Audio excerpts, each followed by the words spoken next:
collector for a motorcycle company. I was assigned to a remote area, but this time it was a town frequented by tourists. Every day I woke up at 5 a.m. and drove for 3 hours to reach the town where our branch was located.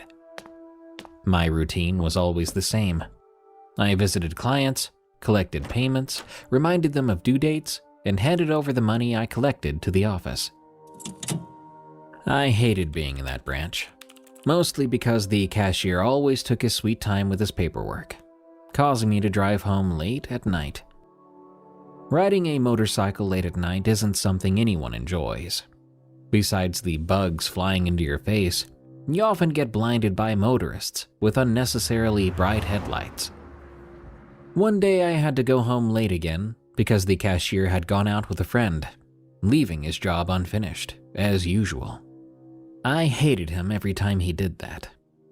After he finally returned and finished his work, he handed me the money I needed to bring to the main office. It was already 9 p.m. I cursed under my breath as I started the long drive home. While driving along the pitch-dark winding road, my headlights suddenly flickered. "Ah, crap, not now," I muttered. I stopped for a moment, tapping the headlight, and thankfully, it stopped flickering. I continued driving, but as I navigated the dark road, I felt something swoop overhead. I looked up but didn't see anything. And at the same time, my headlight went out. I slid and crashed on the side of the road. The darkness was so thick I could barely see a thing. I stood up, dusting myself off, and sitting behind a tree. I waited for my eyes to adjust to the night. Thanks to the moonlight, I was able to see my motorcycle. But before I could move towards it, a large bird suddenly landed beside it. The bird was massive, about as big as me. It hopped around my motorcycle. I noticed that my helmet wasn't far from where I'd crashed. I stayed hidden behind the tree, trying to make sense of what I was seeing. What kind of bird grows that big and flies after dark? It wasn't like any bird I'd ever seen.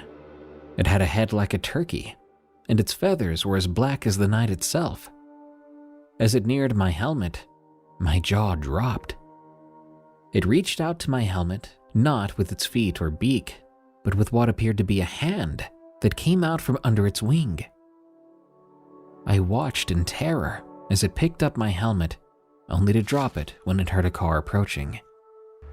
The bird flew away just before the car passed by. I took the opportunity to run to my motorcycle. I started it up, relieved that the light worked again, and rushed away, leaving my helmet behind. In a panic, I kept looking around, scared the bird would swoop down on me again.